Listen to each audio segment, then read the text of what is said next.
प्यारे विद्यार्थियों, सुप्रभात। एजुसेट हरियाणा पर आप सभी का स्वागत है। आज के इस अंक में हम पढ़ने जा रहे हैं क्लास 10+2 का एक बहुत ही सुंदर lesson, lost spring, stories about stolen childhood. Let us discuss the learning outcomes of the story. First of all, the writer focuses on the sufferings of child labor.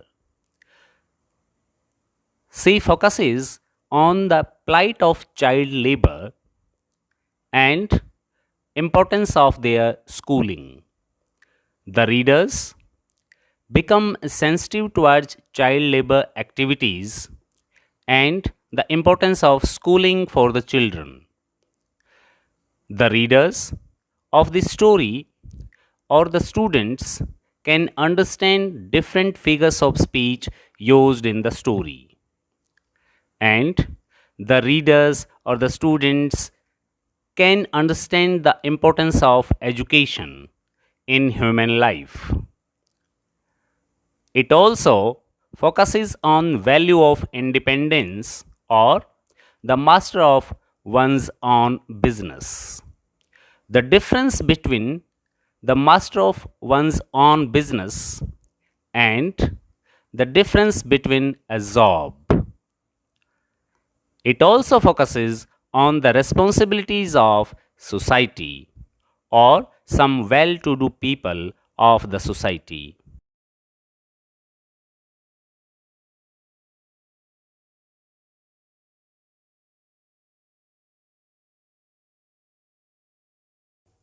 Wish U a very good morning. मैं सुरेंद्र कुमार उपस्थित हूं class 10+2 की flamingo का अगला lesson लेकर। And the name of the lesson is lost spring, stories of stolen childhood, written by Indian writer Anees Jung. Anees Jung द्वारा लिखित ये दोनों कहानियां हमारे बचपन की कहानियां हैं। इससे पहले कि हम ये स्टोरी शुरू करें, इस लेसन को शुरू करें, मेरा आपसे एक सवाल है। और वो सवाल ये है कि आपको अपनी ह्यूमन लाइफ में सबसे अच्छी स्टेज कौन सी लगती है? इन्फेंसी अर्थात शैशव अवस्था, चाइल्डहुड अर्थात बचपन, इसके बाद बॉयहुड लड़कपन, उसके बाद यूथ जवानी, देन ओल्ड एज। ये बहुत सारी स्टेजेस हमारी लाइफ की होती हैं। सबसे सुंदर जो स्टेज है वो कौन सी है? Of course childhood is the best stage of life. Annie's जंग भी यही कहना चाहती हैं। वो बताती हैं कि चाइल्डहुड हमारे जीवन की, ह्यूमन लाइफ की सबसे ब्यूटीफुल स्टेज है। इसका आनंद उन बच्चों का अधिकार है। परंतु क्या हो यदि वही चाइल्डहुड चाइल्ड लेबर में धंस जाए, वही चाइल्डहुड लाइवलीहुड को कमाने में चला जाए, वही चाइल्डहुड एक्सप्लॉइट हो जाए, तो उस चाइल्डहुड का क्या होगा? उसी दर्द को इस सोसाइटी के साथ बांटते हुए इंडियन राइटर एनीस जंग हमारा ध्यान बच्चों के चाइल्डहुड की तरफ ले जाती हैं। और यहां पर दो स्टोरीज के बारे में वो डिस्कस करती हैं जिनके नरेटर वो खुद हैं, जिनके बारे में वो खुद एक कुछ महसूस करती हैं, खुद उन बच्चों से मिलती हैं और उसने जो कुछ महसूस किया वो इन दो स्टोरीज के माध्यम से उसने हमारे साथ शेयर किया है। ये दोनों स्टोरीज आपके सिलेबस में हैं। सबसे पहले हम बात करते हैं इसकी ऑथर राइटर एनीस जंग की। एनीस जंग राउरकेला में पैदा हुई और हैदराबाद में पली, बढ़ी और पढ़ी। उसके पश्चात कुछ समय उन्होंने अपनी पढ़ाई यूएसए में भी की। उनका एक डायरेक्ट एक्सपीरियंस रहा है चाइल्ड लेबर से रिलेटेड। चाइल्ड लेबर एक बहुत भयानक समस्या न केवल इंडिया में बल्कि संपूर्ण विश्व में। चाइल्ड लेबर से रिलेटेड एक Indian Nobel laureate Kailash Satyarthi का नाम तो आपने सुना ही होगा। कैलाश सत्यार्थी जी ने क्या नहीं किया चाइल्ड लेबर के लिए। कितने हजारों हजार बच्चों को उन्होंने चाइल्ड लेबर से मुक्त कराकर उन बच्चों को उनका बचपन लौटाया। इसीलिए उनको दुनिया के सबसे बड़े पुरस्कार नोबेल पुरस्कार से नवाजा गया। उसी चाइल्ड लेबर की बात यहां एनीस जंग कर रही है। जहां तक इसके टाइटल की बात है, इसका टाइटल ही इस पूरी स्टोरी को बयां कर देता है। Lost spring. स्प्रिंग सभी सीजन्स में बेस्ट सीजन होता है। यह सीजन ग्रोथ और फ्लावरिंग का सीजन माना जाता है। Spring season, this is known as the season of growth and flowering. ठीक उसी प्रकार से यहां स्प्रिंग इंडिकेट करता है चाइल्डहुड को। चाइल्डहुड ह्यूमन लाइफ की बेस्ट स्टेज है, और यदि वही सभी सीजन्स में से, पूरे वर्ष के सभी सीजन्स में से यदि हम स्प्रिंग को निकाल दें तो हमारे पास क्या बचेगा? Winter, summer, hot days. Spring is the best season of all the seasons. In the same way, childhood is the best stage of all the human life stages. Lost spring. Lost means forgotten, lost, stolen. अगर बचपन को हम human life की सभी stages में से निकाल दें तो हमारे पास केवल और केवल संघर्ष ही बच जाता है। यहां पर लॉस्ट स्प्रिंग इंडिकेट करता है the most joyful stage of human life का खत्म हो जाना, एक्सप्लॉइट हो जाना। इसका टाइटल इंडिकेट करता है the most joyful stage of human life. Spring means childhood and lost childhood means childhood in labour, child labour, forbidden childhood, forgotten childhood और स्टोलन चाइल्डहुड, खोया हुआ बचपन, बचपन जो चोरी हो गया, बचपन जिसे चाइल्ड लेबर में बर्बाद कर दिया गया, उस बचपन की बात कर रही हैं एनीस जंग। एनीस जंग का एक डायरेक्ट एक्सपीरियंस रहा है इन बच्चों से इंटरेक्ट करने का, और उसी इंटरेक्शन को उन्होंने स्टोरी के माध्यम से हम तक पहुंचाया है। This is a heart touching story, heart touching description of 3 deprived children whose childhood had been lost। वो 3 बच्चे कौन हैं? साहिब, मुकेश एंड सविता। इसमें इन 3 बच्चों का जिक्र है। There are 2 stories.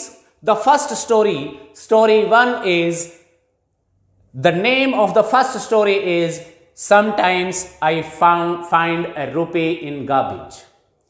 Sometimes I find a rupee in garbage. इस स्टोरी में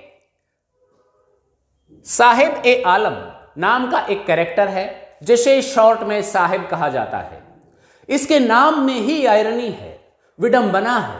और क्या विडंबना है? साहिब ए आलम का मीनिंग होता है Lord of the universe. Lord of the universe. क्या साहिब को उसके नाम का अर्थ पता है? जी नहीं। लेकिन ऐसा नाम होने के बावजूद आयरनी यह है कि वो बच्चा रैग पिकर है। गंदगी के ढेर में से, कूड़े के ढेर में से अपने लाइवलीहुड ढूंढता है। कहीं एक कॉइन ढूंढता है तो कहीं कोई फूड, लेफ्ट आउट फूड के पीसेज ढूंढता है। नाम में ही आयरनी है। यहां पर ये जो साहिब ए आलम जो बच्चा है, इसके भी ड्रीम है, ये भी स्कूल में पढ़ना चाहता है। हम इसकी स्टोरी में चर्चा करेंगे। ये भी कुछ बनना चाहता है, इसे स्कूल पढ़ाई अच्छी लगती है, लेकिन ये बेयर फुटेड एक सैक लिए हुए गार्बेज के ढेरों को दर दर भटक रहा है, वहां से कुछ ढूंढ रहा है। ढूंढने के लिए ये एक रिफ्यूजी है, रिफ्यूज फ्रॉम ढाका, जिसके खुद के अपने खेत थे, जिसके परिवार के अपने खेत, अपना घर, सब कुछ था, लेकिन वो स्टॉर्म से तबाह होने के कारण ये फैमिली दिल्ली के पास आउटस्कर्ट्स में सीमापुरी नामक जगह पर आकर एक स्लम एरिया में रहने लगे और रैग पिकिंग का धंधा शुरू कर दिया, का काम शुरू कर दिया। साहिब आलम, यहां केवल साहिब आलम की बात नहीं है, ऐसे लाखों बच्चे इंडिया में आज भी दर दर भटक रहे हैं। एक बोरा लिए हुए आप हर शहर में उनको गार्बेज में से कुछ चीजें ढूंढते हुए देखेंगे, पाएंगे। उनका बचपन वहां गार्बेज के ढेरों पर बर्बाद हो रहा है। अगर हम सेकंड स्टोरी की बात करें तो सेकंड स्टोरी में का जो टाइटल है वो है I want to drive a car, I want to drive a car, I want to become a mechanic. एक बच्चा है मुकेश जो कि मैकेनिक बनना चाहता है, जो कार चलाना चाहता है, उसके भी कुछ सपने हैं, but due to the family professions he is engaged in the bangle making industry.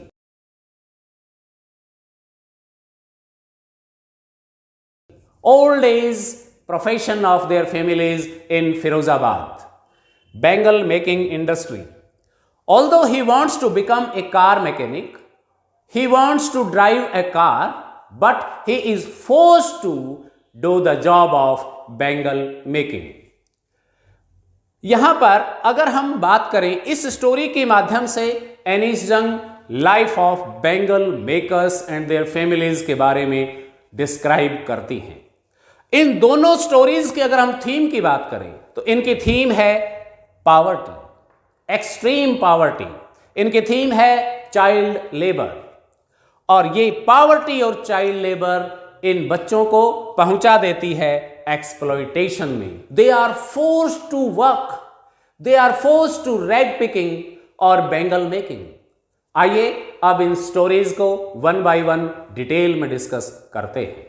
आइए अब हम चर्चा करते हैं first story of stolen childhood, and the title of the first story is, यहां एक सेंटेंस है, उस सेंटेंस से हम कह सकते हैं कि ये first story sometimes I find a rupee in the garbage. Rag picker की स्टेटमेंट है, वो कहता है कि sometimes I find a rupee in the garbage, और ये बहुत बड़ी अचीवमेंट वो बच्चे मानते हैं, because garbage to them is gold. Garbage उनके लिए गोल्ड के समान है, वो उसमें से कुछ ना कुछ अपने लाइवलीहुड के लिए, अपने एंजॉयमेंट के लिए, अपनी खुशी के लिए ढूंढ ही लेते हैं। एनीस जंग ने इस स्टोरी में she comes across some rag picker children, वो कुछ बच्चों से मिलती हैं near about Seemapuri in New Delhi. ये फैमिलीज यूजुअली, सारी की सारी families, most of the families Dhaka से यहां रिफ्यूजी के रूप में आई। ढाका में उनके घर, उनके खेत खलिहान किसी बहुत बड़े भयंकर तूफान से, स्टॉर्म से बर्बाद होने के पश्चात they have taken refuge at Seemapuri in Delhi. Seemapuri has become a home to 10,000 rag picker families. वहां केवल और केवल दूर दूर तक रैग पिकर फैमिलीज ही रहती हैं, ऐसा सीमापुरी के बारे में कहा जाता है। Seemapuri is in the outskirts of Delhi. यद्यपि आजकल तो सीमापुरी रैग पिकर्स कॉलोनी नहीं रही, वहां पर आजकल तो बहुत ज्यादा प्रोग्रेस हो चुकी है, परंतु जब एनीस जंग ने इस लेसन को लिखा था तब Seemapuri was non for rag pickers only. Annie's जंग उस कुछ रैग पिकर्स बच्चों से सुबह सुबह मिलती हैं अचानक, और उनको देखकर, जो कि बेयर फुटेड हैं, वो बच्चे जिनके पैरों में चप्पलें नहीं हैं और हाथ में केवल कूड़ा बीनने के लिए एक बोरा है, एक सैक है। एनीस जंग उनसे पूछती हैं, why do you do this, तुम ऐसा क्यों करते हो? तो वो बच्चा, एक बच्चा जिसका नाम साहिब है, जिसका पूरा नाम साहिब ए आलम है, वो बताता है because we have nothing else to do, क्योंकि हमारे पास कुछ और करने के लिए है ही नहीं। फिर एनीस जंग पूछती हैं, why don't you go to school, तुम स्कूल क्यों नहीं जाते? तो बच्चा जवाब देता है, there is no school in our neighbourhood, कोई स्कूल है ही नहीं हमारे नेबरहुड में। We want to go but there is no school, so we do this rag picking. फिर एनीस जंग मजाक में ही कह देती हैं, if I open a school would you come to school?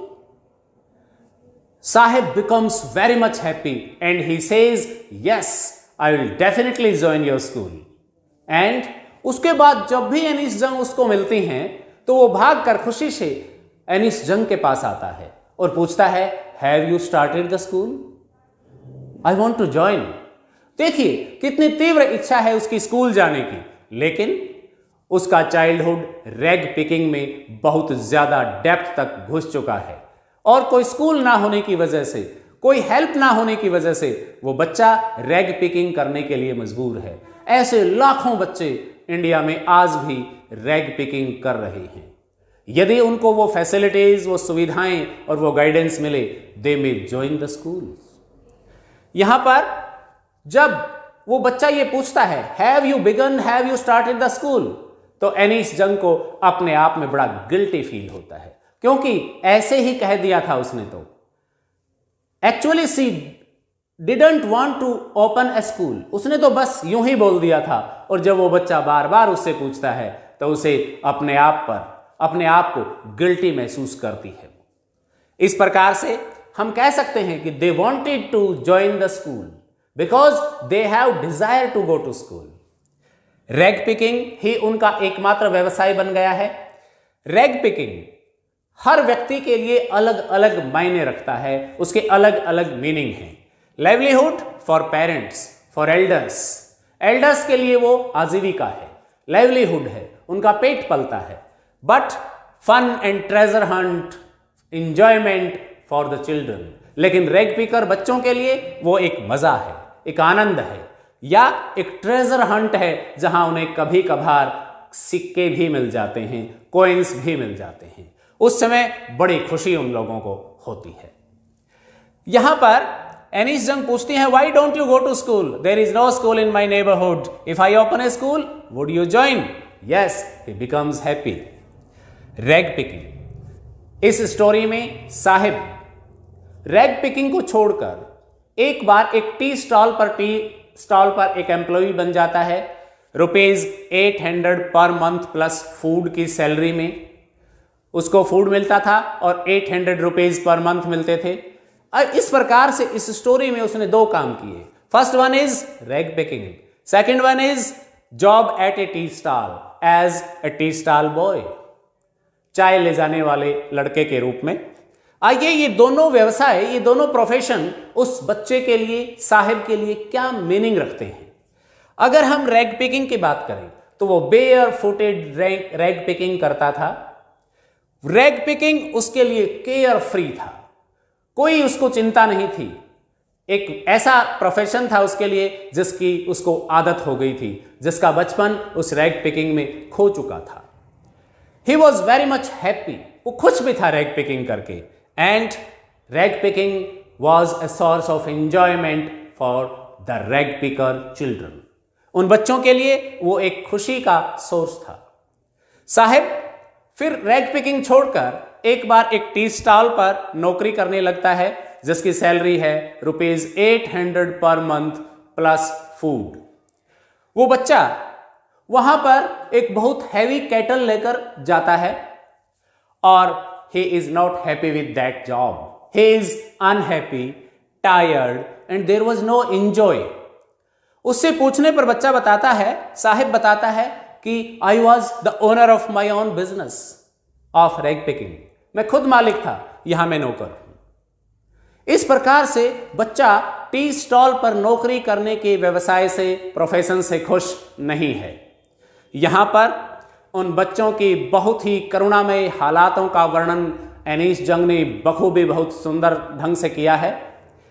Annie's जंग ने यहां पर उदीपी पंडित की एक स्टोरी की भी चर्चा की है।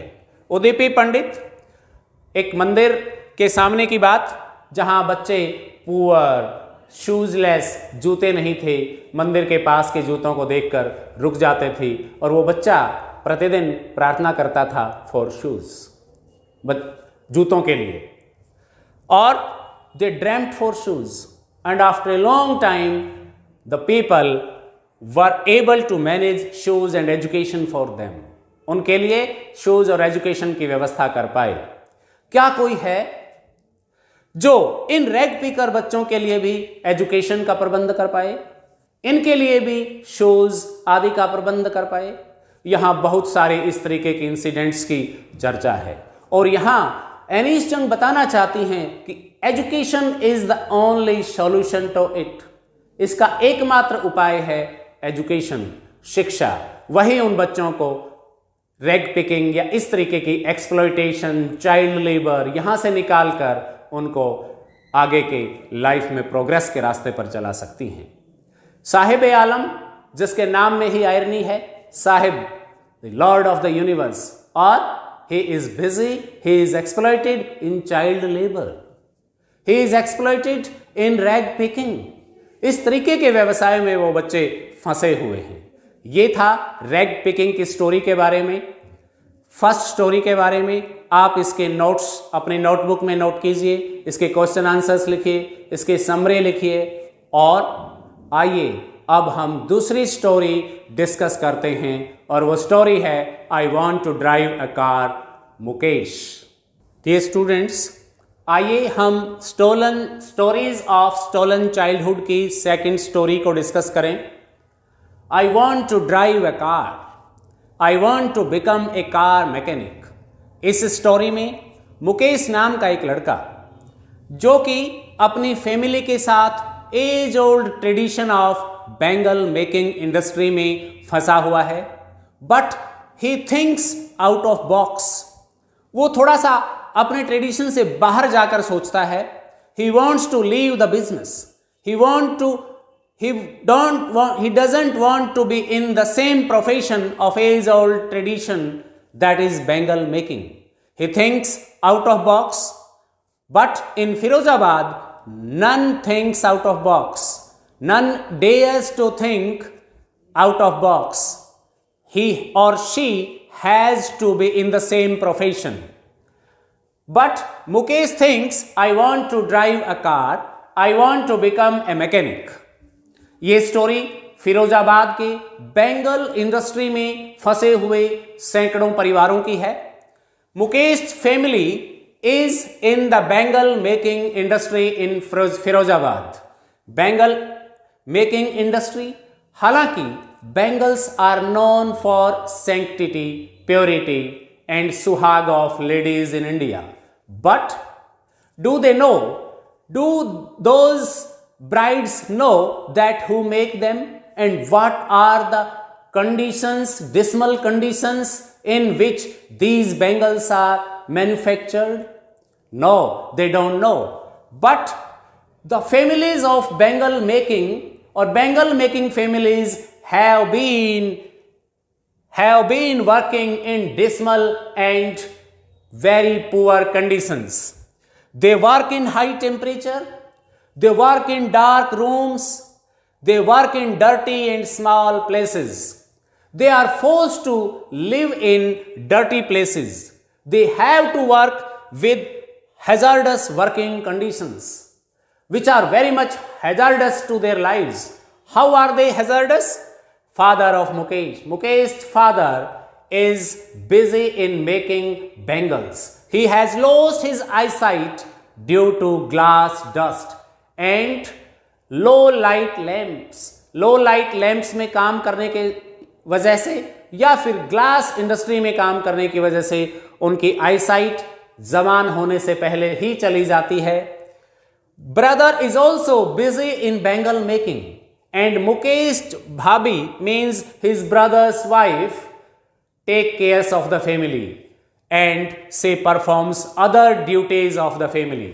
Here there are these characters: Mukesh's father, Mukesh's mother, Mukesh's brother and Mukesh's brother's wife. 4 characters इसमें हैं। They are busy, they are forced into child labor or they are forced into the family profession of bangle making. ये bangle making, they have become, most of the children have become old before their youth. जवान होने से पहले ही बूढ़े हो जाते हैं, आई site चली जाती है, कमर झुक जाती है। इस प्रकार के हेल्थ कंडीशंस उनकी हो जाती हैं जो बहुत ही ज़्यादा दयनीय हैं, पुअर हैं। यहाँ पर सविता एक यंग गर्ल है जिसकी फैमिली भी बैंगल मेकिंग इंडस्ट्री में व्यस्त है। उनको और उनके बच्चों को उनका असिस्ट करना पड़ता है, उनकी हेल्प करनी पड़ती है, उनके साथ बैंगल मेकिंग में काम करवाना पड़ता है फॉर देयर लाइवलीहुड। यही उनके फैमिलीज का बिजनेस है। बहुत ही करुणामयी हालत यहाँ फिरोजाबाद के बैंगल मेकिंग फैमिलीज की दर्शाई गई है एनीस जंग के द्वारा। हैजार्डस मेकिंग कंडीशंस, कैसी hazards making conditions? Dim light में उनको काम करना पड़ता है। हॉट फर्नेसेस के सामने ग्लासेस को वेल्ड करना पड़ता है, जोड़ना पड़ता है। क्राउडेड लेन्स में एनिमल्स के साथ उनको रहना पड़ता है। और ना केवल यह एक्सप्लॉयटेशन और लेबर, बल्कि उनको करप्शन की मार भी सहनी पड़ती है। They are exploited by money lenders, they are exploited by police, they are exploited by bureaucrats, they are exploited by politicians। इन सब की द्वारा उनको एक्सप्लॉइट भी किया जाता है। वो किस प्रकार से अपने जीवन में सुखद रह सकते हैं या कुछ अच्छा भला सोच सकते हैं, कभी नहीं। इस दोनों स्टोरीज के माध्यम से एनीस जंग ने कुछ पॉइंट्स को हाईलाइट किया है, और वो पॉइंट्स हैं exploitation, ill treatment, child labour, corruption. यही इस स्टोरीज का थीम भी है। इन दोनों स्टोरीज को आप अपनी बुक से पढ़िए, इन वीडियोस को देखिए, इन मेन पॉइंट्स को, इन ब्रेन मैप्स को अपनी नोटबुक्स में नोट कीजिए, याद कीजिए। And if you do this you will be able to attempt all the questions effectively and you will gain full marks। Dear students, at the end of the lesson, we can say that there are three main characters. One is Sahib-e-Alam। Sahib-e-Alam इसका एक मुख्य पात्र है। इसका character sketch आपसे पूछा जा सकता है। Here I am going to give you some key phrases from which you can make an effective character sketch of Sahib-e-Alam। As you know, Sahib-e-Alam is a rag picker in Simapuri in Delhi. He has been migrated from Bangladesh in 1971. The meaning of his name is Lord of the Universe, but it is completely opposite to his name because he is a rag picker by profession, but he is a Sahib-e-Alam by his name. So there is a complete contrast between the meaning of his name and the profession of Sahib-e-Alam. He is busy in scrounging for gold because garbage is gold for them. There is no school in his neighborhood. If it had been there, he would have been a student in that school. Garbage is gold for them. And all the rag pickers or Sahib-e-Alam is hopeful to find more garbage or more money in the garbage. Being Sahib-e-Alam or Lord of the Universe, which is the meaning of his name, he devoids of the basic facilities like sewage, water, and living facilities. He works at a tea stall, but he is not happy. He is completely dissatisfied with this job. The tea kettle is too heavy for him to carry, but that rag picker sack, that sack for rag is not too heavy as compared to the tea kettle। इस प्रकार से हम कह सकते हैं कि साहिब-ए-आलम एक बहुत ही इम्पोर्टेंट कैरेक्टर है इस स्टोरी का। आप इन की फ्रेजेस की मदद से साहिब-ए-आलम का कैरेक्टर स्केच लिख सकते हैं। आप इसका कैरेक्टर स्केच लिखकर अपने टीचर से चेक करवा सकते हैं। The next character sketch of the story is Mukesh. Mukesh is the son of A bangle maker family, but he takes courage to do something new in his life। वो कुछ नया करना चाहता है। He wants to move from the family profession. He likes to be his own master. He dreams to become a motor mechanic, but he has no money to learn car driving. There are so many problems for him. He is busy, or his family members are busy in the traditional job of bangle making in Firozabad. But he is a strong and determined boy. He has strong determination. So he dares to move away from the age old family professions. From the above key points, you can frame the character sketch of Mukesh. Next is Savita. Savita is a young girl who makes bangles with her family members, sitting beside an old woman. She doesn't have full meal in lifetime. This is the irony of these child laborers, that they don't have full meal in their lifetime. Savita is an innocent girl. She is ignorant about the sanctity of bangles.